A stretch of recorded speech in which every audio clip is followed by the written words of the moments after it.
प्यारे नाजरीन, अस्सलाम वालेकुम। मेरा शौहर रात को बच्चों के सामने ही मेरे करीब आता। बेड हिलने की वजह से बच्चे उठ जाते थे। मैं बहुत परेशान थी। हम एक कमरे के मकान में रहते थे।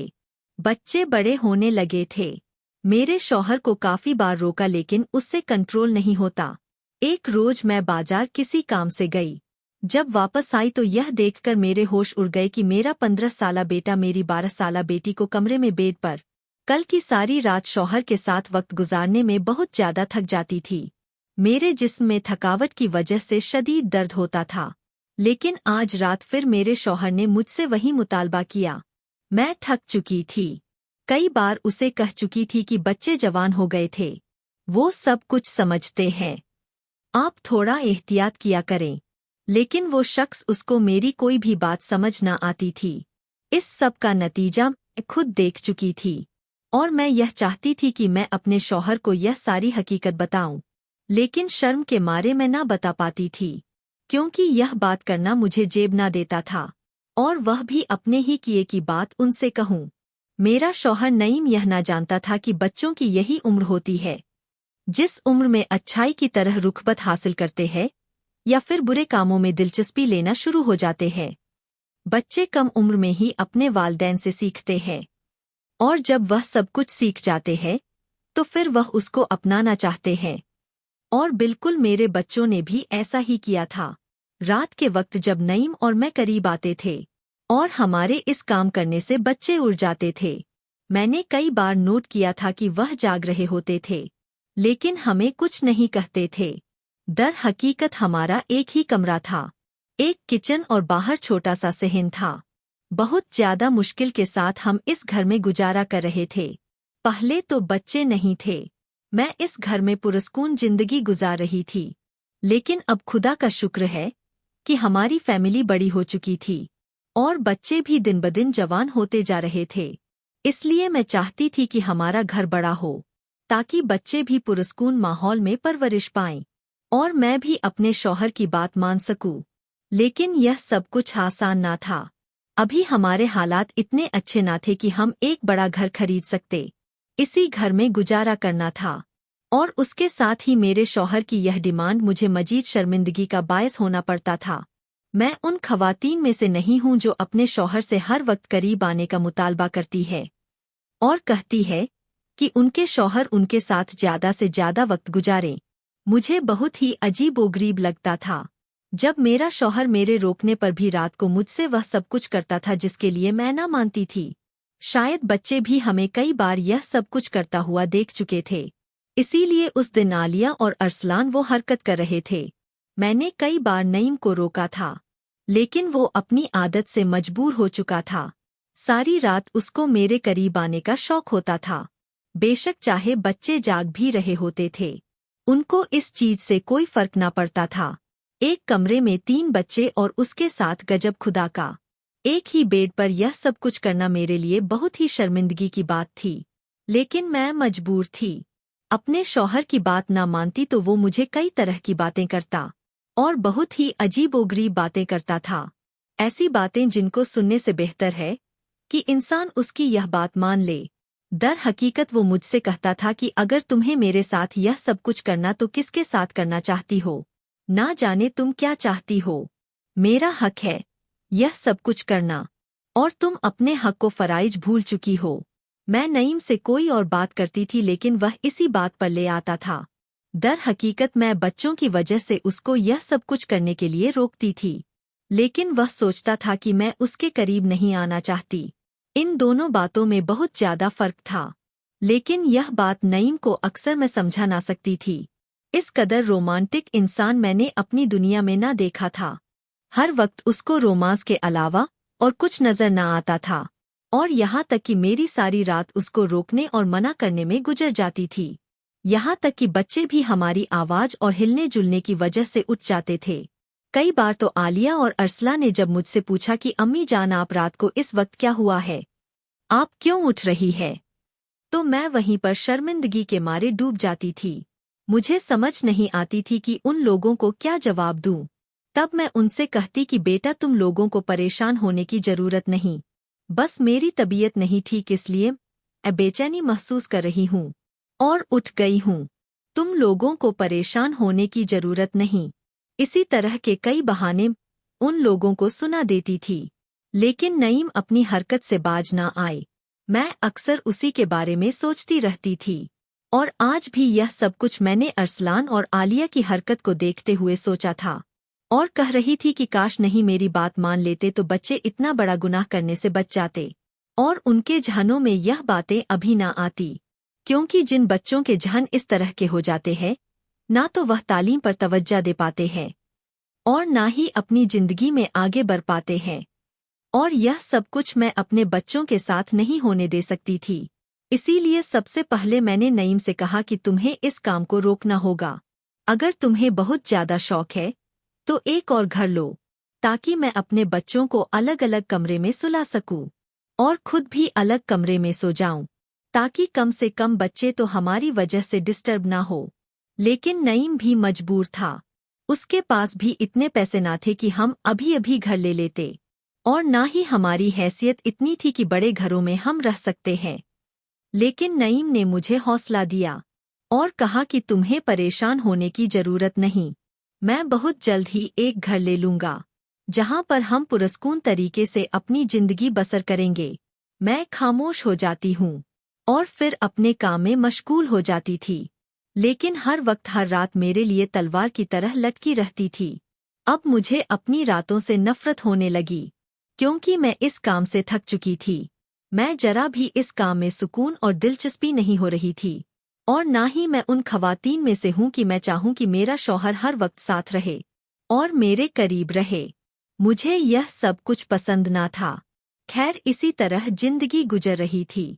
जब आज रात नईम ने मुझे दोबारा उठाया तो मेरे दोनों बच्चे मेरे साथ सो रहे थे। मैं उस वक्त नईम से गुस्सा होने लगी और कहने लगी कि मैं तुम्हें एक ऐसी हकीकत बता दूं और एक ऐसी बात बता दूं जिसके गुनाहगार सिर्फ और सिर्फ तुम हो, तो तुम कभी भी मुझसे यह सब कुछ करने के लिए नहीं कहोगे। तुम्हारी वजह से हमारे बच्चों की आदतें खराब हो रही है।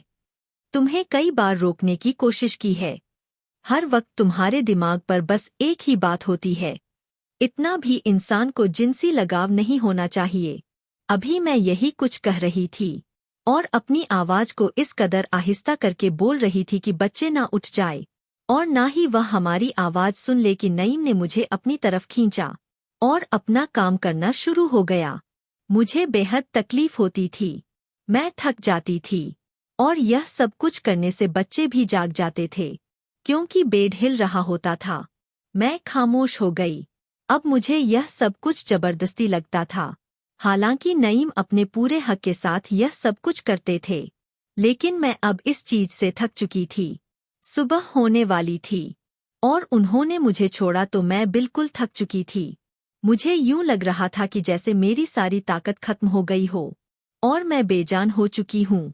लेकिन फिर इसके बावजूद मैं उठती थी, क्योंकि बच्चों के लिए नाश्ता बनाना होता था और बच्चों ने स्कूल जाना होता था।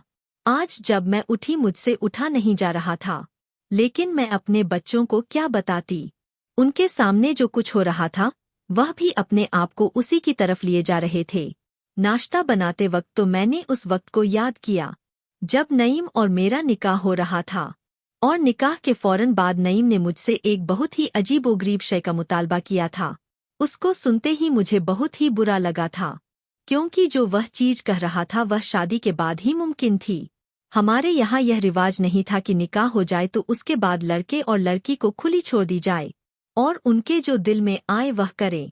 बेशक निकाह सब कुछ होता है, लेकिन रुखसती को भी काफी अहमियत दी जाती है। इसीलिए जब नईम ने मुझसे वह बात की तो मैंने उसको साफ इनकार कर दिया और कहा कि ऐसा बिल्कुल नहीं कर सकती। शादी के बाद आप जो कहेंगे मैं करने के लिए तैयार हो जाऊंगी, क्योंकि अभी हमारे यहाँ इस तरह का कोई रिवाज नहीं होता और ना ही यह सब कुछ मुमकिन है। लिहाजा मैं आपसे माजरत मांगती हूँ। यह सब कुछ कहते हुए भी मुझे शर्म आ रही थी, लेकिन मुझे बहुत ही खुशी है कि मैं आपसे यह सब कुछ कह रही हूँ। खैर, इसी तरह वो शाम गुजर गई, लेकिन मुझे नईम की इस बात ने बहुत ही परेशान किया। उसके इस मुतालफे पर मुझे अजीबोगरीब ख्यालात आए और शर्मिंदगी महसूस हुई। और मैं इस सोच में गुम हो गई कि वो शख्स इस तरह के बारे में कैसे सोच सकता है। आखिर उसको शर्म ना ही होगी मुझसे यह बात करते हुए। खैर मैं फिर अपने आप को खामोश करवा देती थी और कहती थी कि लड़के जज्बाती होते हैं और उनको शादी करने का बहुत ज्यादा शौक होता है, इसीलिए नईम खुशी के मारे मुझे यह सब कुछ कह रहा होगा।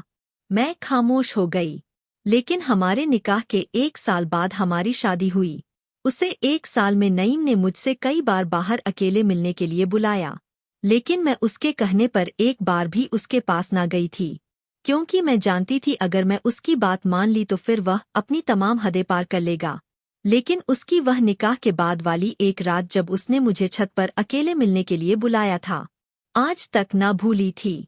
उसने मुझे एक लड़की के हाथ पैगाम भेजा जब सब सो गए थे और नईम की फैमिली का घर दूर था, इसीलिए यह लोग जब निकाह करने के लिए आए रात का फंक्शन था। उन लोगों को काफी देर हो गई। मेरे वालिद ने कहा कि आप लोग आज रात हमारे घर ही रह जाएं। हमारी छत में एक कमरा है, वहां पर नईम सो जाएगा और बाकी नीचे हम तमाम लोग एक ही जगह पर सो जाएंगे। नईम ने इस मौके का खूब फायदा उठाने की कोशिश की और मुझे छत पर बुला भेजा। मुझे लगा कि शायद निकाह की मुबारकबाद देनी है या फिर वो मुझे कुछ समझाते होंगे। इसी तरह के मैंने कई और ख्यालात सोचे, लेकिन जो बात मुझसे नईम ने कही उसके बारे में मेरा दिमाग ना माना था और ना ही मेरी सोच वहां तक जाती थी, क्योंकि नईम ने मुझसे अकेले में मिलने के दौरान यह बात की कि वह मेरे करीब आना चाहते हैं और चाहते हैं कि वह कुछ वक्त मेरे साथ अकेले में छत वाले रूम पर गुजारें। जैसे उन्होंने यह बात की तो मैं शर्मिंदगी में डूब गई, क्योंकि अभी हमारी रुखसती न हुई थी और उनको मेरे करीब आने की पड़ी थी। मैंने उनको सख्त अल्फाज में मना किया और कहा कि यह सब कुछ मुमकिन नहीं हो सकता। शादी के बाद आप जैसा कहेंगे आपका हुक्म मानने के लिए तैयार हूँ, लेकिन अभी यह सब कुछ मुमकिन नहीं है। मैं यह सब कुछ कहती वहां से आने वाली थी कि नईम ने मेरा हाथ पकड़ा और कहा कि क्या तुम वाकई मुझे छोड़कर जाना चाहोगी। मैंने कहा कि जी बिल्कुल, क्योंकि आपकी यह बात नहीं मान सकती, और उसके साथ ही मैं वहां से चली गई। लेकिन बकिया जो रात बज चुकी थी मुझे नींद ना आई। अजीबोगरीब सवालात आ रहे थे, लेकिन मैं खामोश हो गई और सोचा कि शायद नईम मुझसे मजाक कर रहा होगा। इसी तरह वक्त गुजरता गया। उस 1 साल में नईम ने मुझे कई मर्तबा पैगाम दिया और कई मर्तबा मिलने के लिए बाहर बुलाया, लेकिन मैं एक बार भी ना गई। और शादी के बाद जब मेरी पहली रात नईम के साथ गुजरी तो मुझे यकीन हो गया कि नईम वाकई झूठ नहीं बोलता था और मुझसे सब कुछ करना चाहता था। वह असल में हकीकत थी। सारी रात मुझसे नईम ने बेइंतहा प्यार किया। पहले कुछ अरसा तो मैं भी पुरस्कून महसूस होती थी और खुश होती थी, लेकिन आहिस्ता आहिस्ता जब नईम की यह सब पूरी आदत बन चुकी थी और वह हर वक्त यही करना चाहता था तो मैं थक जाती थी और मुझे अजीबोगरीब लगता था। यहाँ तक कि जब वो दोपहर को घर वापस आता या फिर कभी लेट जाता तो मुझे अपने साथ ही रखता था और हर वक्त मेरे करीब आने के लिए बहाने ढूंढता रहता था। यह उसकी मोहब्बत थी या फिर आदत थी, मैं उन दोनों से थक चुकी थी। अगर मैं कभी अपनी माँ के घर जाती और वहाँ पर एक दिन रहने की इजाज़त लेती तो नईम पहले तो मुझे इजाज़त ना देते थे, और अगर देते थे तो कहते थे कि मैं तुम्हारे साथ जाऊंगा, क्योंकि रात को मुझे तुम्हारे साथ के अलावा नींद नहीं आती। कभी कभी मैं खुश हो जाती थी और उसको साथ लेकर जाती थी, लेकिन जैसे ही हम वहाँ जाते थे तो नईम की वही रोमांस वाली आदत शुरू हो जाती थी। मेरी अम्मी का घर बहुत बड़ा था। हम ऊपर छत पर जाकर सोते थे और नईम सारी रात मेरे करीब रहते थे। सुबह सवेरे मैं उठने के काबिल न होती थी। मेरी अम्मी और अब्बू मेरी हालत देखकर परेशान हो जाते थे और कहते थे कि शायद तुम बीमार हो गई हो या फिर तुम्हारे साथ कोई और मसला है। मैं खामोश हो जाती और कहती कि जी अम्मी जान मुझे बुखार है, कमजोरी की वजह से उठ नहीं सकती। वालदैन से कई बहाने बना चुकी थी। हमारा घर जहाँ पर रुखसत होकर गई थी वो अकेला था, वहाँ पर और कोई इंसान ना रहते थे, इसलिए नईम जो भी मेरी हालत करता था उसको बर्दाश्त कर लेती थी। लेकिन जहाँ पर मेरे वालदैन थे मेरे रोकने के बावजूद भी नईम नहीं रुकते थे। उनको रात के वक्त इन सब के अलावा और कुछ भी नहीं सोचता था। और इसका नतीजा जो हमारे बच्चों की सूरत में निकला उसको देखकर नईम खुद परेशान हो गए और वह जान गए कि उन्होंने बहुत ही गलत किया है। जब उस रात भी उन्होंने मेरे साथ जबरदस्ती यह सब कुछ करने की कोशिश की और मैं खामोश होकर सब सहती रही। और सुबह मैंने उनको अरसलान और आलिया की सारी कहानी सुनाई, क्योंकि अब मुझसे मजीद बर्दाश्त नहीं हो रहा था अपने बच्चों को साथ एक ही कमरे में एक ही बेड में यह सब कुछ करूं। मैंने बता दिया, जब मैं कुछ अरसा पहले फारिया के साथ बाजार उस सामान लेने के लिए गई तो आज इतवार का दिन था। पूरा हफ्ते का काम एक तरफ और यह इतवार का काम एक तरफ होता था। उसमें न सिर्फ घर की सफाई बल्कि वॉशिंग मशीन लगाना और बच्चों की यूनिफॉर्म धोना और फिर उनको इस्त्री करना मेरा मामूल बन चुका था। लेकिन उसके साथ ही आज मुझे बाजार जाना था, घर का कुछ सामान लेना था और मेरी छोटी बेटी फारिया की इसी जुम्मे को सालगिरह थी और मैंने उसके लिए सूट भी लेना था। यह सोचकर सुबह सवेरे जल्दी उठ गई और काम में मशगूल हो गई, लेकिन मेरा जिस्म चकनाचूर हो चुका था। मुझे लग रहा था कि जैसे कोई काम नहीं कर सकती। थकावट ने मेरे पूरे जिस्म पर हमला कर लिया था और थकावट हावी हो चुकी थी। खैर मेरे बच्चे भी अभी छोटे थे, वह सो रहे थे कि मैंने जल्दी से नाश्ता बनाया और उसके साथ सारा काम निपटाने की कोशिश की। इसी तरह काम हो गया और मैं अपना एक छोटा बेटा घर पर छोड़कर गई और एक बेटी आलिया और बेटे अरसलान को घर पर छोड़ गई थी। क्योंकि फारिया की सालगिरह थी इसलिए मैं उसको साथ ले गई। आलिया और अरसलान से कहा कि तुम दोनों घर पर रहो, किसी किस्म की कोई लड़ाई झगड़ा नहीं करना और ना ही घर से बाहर जाना है। मैंने आलिया से कहा कि घर का दरवाजा अंदर से बंद कर लो, मैं 1 घंटे बाद वापस आ जाऊंगी। इससे पहले अगर हमारे जानने वालों में से कोई भी हमारे घर आए तो दरवाजा मत खोलना। दर हकीकत मैं हर बुरे वाक़यात से डर चुकी थी। मैं नहीं चाहती थी कि मेरे बच्चे मेरी गैर मौजूदगी में किसी मुसीबत में फंस जाएं। इसलिए मैं उनको जहां भी जाती थी यही ताकीद करके जाती थी कि मेरे अलावा और अपने वालिद के अलावा किसी और के लिए दरवाजा नहीं खोलना, और वह ऐसा ही करते थे। लेकिन अब जाते हुए मुझे यह ख्याल आया कि क्यों ना मैं दरवाजा बाहर से बंद कर लूं, ताकि लोग यही समझे कि इस घर में कोई नहीं है। तो मैंने आलिया से कहा कि तुम्हें अंदर से दरवाजा बंद करने की जरूरत नहीं है, बस आज मैं बाहर से दरवाजा बंद करके जाऊंगी। वैसे भी मैं थोड़े वक्त तक आ जाऊंगी, इसलिए तुम लोगों को परेशान होने की जरूरत नहीं। यह सब कुछ कहकर और फारिया बाजार आ चुके थे। हमें 1 घंटे की बजाय 2 घंटे लग गए। टाइम इस कदर जल्दी गुजर गया कि मुझे अंदाजा ही न हुआ। लेकिन जब मैं वापस आई तो मैंने आकर अपने घर का दरवाजा खोला। फारिया से कहा कि सामान को अंदर कमरे में ले जाओ, मुझे बहुत ज्यादा प्यास लग रही थी। मैं पानी लेकर आ रही हूँ, तुम्हें भी दूंगी और खुद भी पीऊंगी। यह कहकर मैंने दरवाजे को अंदर से बंद किया और किचन में चली गई। लेकिन जैसे ही मैं किचन में गई तो एक ऐसा मंजर मैंने देखा जिसको देखते ही मेरे कदमों के नीचे से जमीन निकल गई, क्योंकि मैं सोच भी नहीं सकती थी कि मेरे अपने ही बच्चे यह सब कुछ कर रहे हैं। तभी मैंने सोचा कि इस सब में इनकी कोई गलती, कोई कसूर ना था। यह सब कुछ आपकी वजह से हो रहा था। मैं कई बार आपको रोक चुकी हूँ, लेकिन आप रुकने का नाम नहीं लेते थे। हर वक्त आपको एक ही काम सोचता रहता था, और वह था मेरे करीब आना। उसकी इस रवैया से मैं भी तंग आ चुकी थी। बच्चे जवान हो चुके हैं और वह हर बात पिक भी करते हैं। बच्चों की यह उम्र चल रही थी कि वह हर बात को वैसा ही करने की कोशिश करते थे जैसा कि हम करते थे। इस बार की उन्होंने हद ही कर दी। ना जाने वो यह सब कुछ सोच भी कैसे सकते हैं। मेरे तो दोनों बहन भाइयों से एक बार ही उड़ चुका है। आलिया और अरसलान की यह हरकत जो मैंने आज अपनी आंखों से देखी थी, उसने मेरी रातों की नींद उड़ा दी थी। मुझे चैन सुकून ना आता था और मैं इस चीज पर मजबूर हो गई कि मैं कभी भी अपने बच्चों को अकेला घर पर ना छोड़कर जाती थी। या तो तीनों को साथ लेकर जाती थी या फिर खुद ही कहीं नहीं जाती थी। यह सब कुछ मैंने अपनी जिंदगी का शेवा बना लिया था।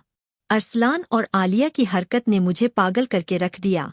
मैं शदीद गुस्से में थी और मैं आज आपकी इस हरकत से तंग होकर यह सब कुछ आपको बता रही हूँ।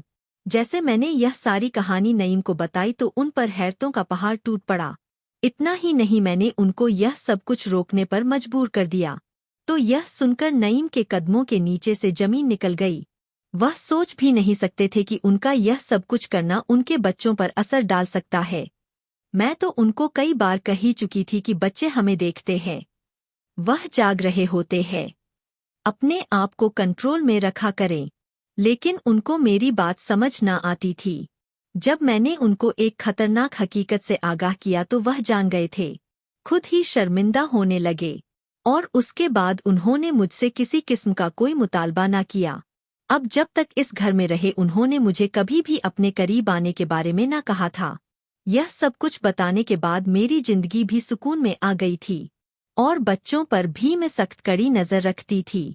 उसी दौरान जब एक दिन मुझे जरूरी काम के साथ दोबारा घर से बाहर जाना पड़ा, और यह ऐसी जगह थी जहां पर मैं बच्चों को भी साथ लेकर नहीं जाना चाहती थी और उनको घर छोड़कर गई, तो जब मैं वापस आई तो मैंने दोबारा वही सूरत-ए-हाल देखा।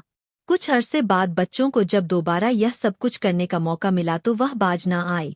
हालांकि उनकी खातिर नईम भी रुक गए थे और अपनी तमाम रोमांस वाली आदत को खत्म कर चुके थे, लेकिन बच्चों के दिमाग में जो उन्होंने डाला था वह बैठ गया था, और वह अपने आप को इस राह पर लेकर जा रहे थे कि एक दिन वह खुद जिल्लत और रुसवाई का सामना करने वाले थे। मैं उनकी माँ थी, यह सब कुछ कैसे बर्दाश्त कर सकती थी? मुझे बहुत ज्यादा तकलीफ होती थी। हालांकि इस बार मैं फारिया को भी घर छोड़कर गई थी और कह कर गई थी कि तुम तीनों एक साथ बैठना और कोई भी गलत हरकत करने की जरूरत नहीं, तुम लोग बहन भाई हो। और इसी तरह के मैंने कई उन लोगों के सामने जज्बाती अल्फाज कहे, लेकिन उनको जरा असर न हुआ। उनके दिमाग पर जो बात बैठ चुकी थी वह कभी ना उतरी। मैं जब वापस आई तो फारिया हमारे कमरे में बेड पर सो रही थी। आलिया और अरसलान दोबारा मुझे किचन में मिले, लेकिन इस बार वह बहुत ही बेहुदा तरीके से एक दूसरे को देख रहे थे और अजीबोगरीब बातें करके हंस रहे थे।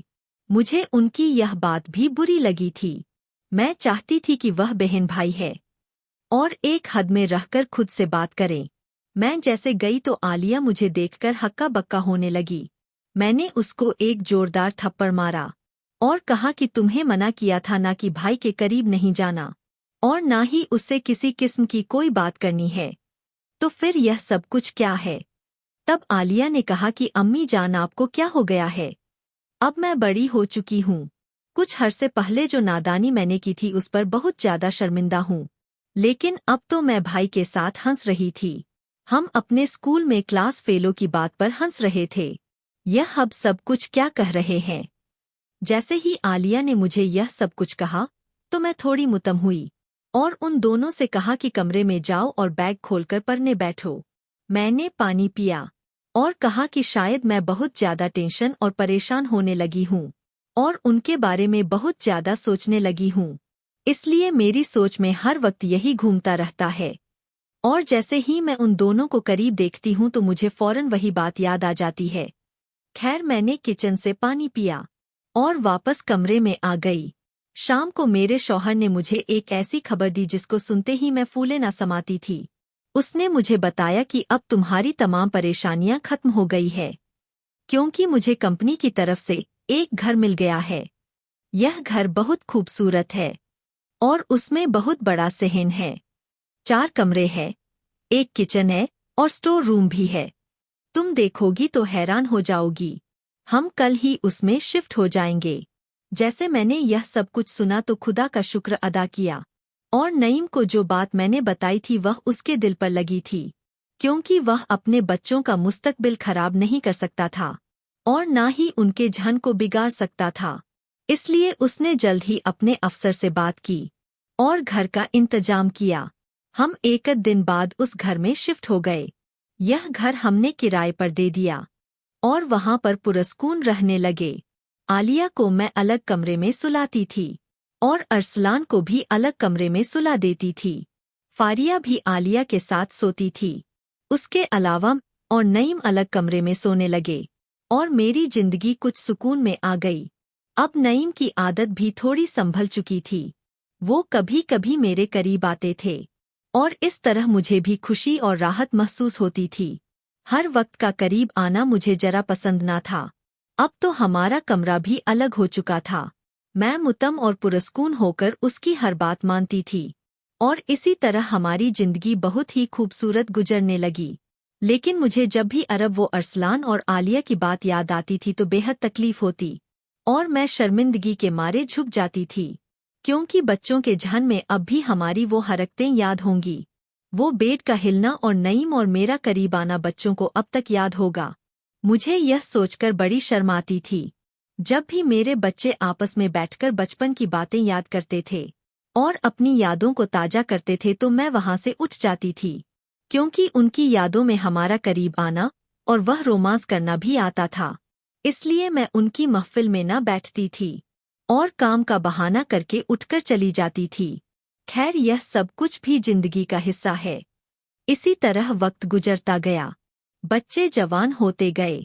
अरसलान मेरा सबसे बड़ा बेटा था और मैं चाहती थी कि इससे पहले मैं अपनी दोनों बेटियों की शादी करूं, क्योंकि वह भी जवान हो चुकी थी और मैं नहीं चाहती थी कि पहले उनकी भाई की शादी हो और उसकी बीवी आए और मेरी बेटियों पर कई किस्म की बातें करें।